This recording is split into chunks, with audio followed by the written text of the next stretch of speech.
خبئ قصائدك القديمة كلها،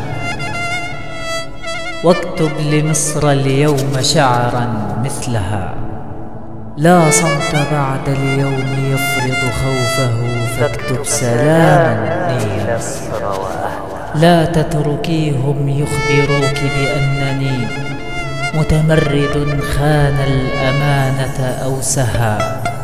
لا تتركيهم يخبروك بأنني أصبحت شيئا تافها وموجها. أنتم ملوك فخمت درجاتكم، وشعوبكم أيضا تصان وترفع. أنا ذا أطعتك يا ابن رشد، واعتزلت مطامعي ووساوسي، وخلعت أثواب التصحر والتغرب، وانتظرت عروبتي.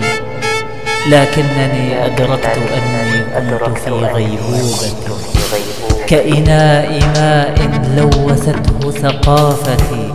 ما أصعب التثقيف في شكل الإناث.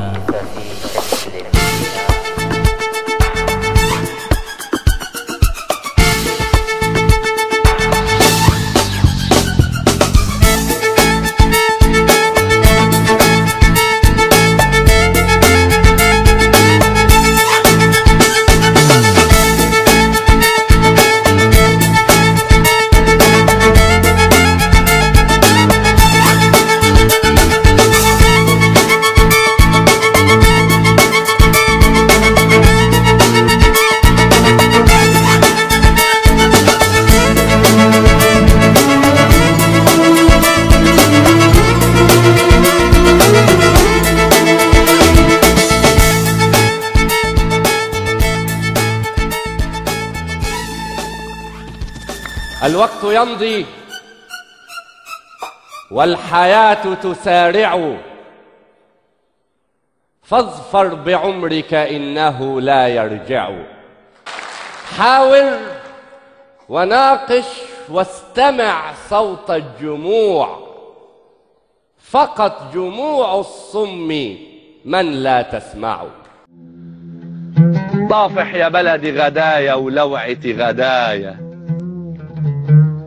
وادي الأحبة التقوا واتجمعوا عدايا. أنا اللي زارعك ذهب بتأكليني سباخ، من كان ده تقل ودلع بزيادة دلعك باخ. أولادي بصقوا في وجهي، كتبوا لي في الغرفة سطرا: إن مات الأب فدا وطن ما أحلى عيش الأيتام.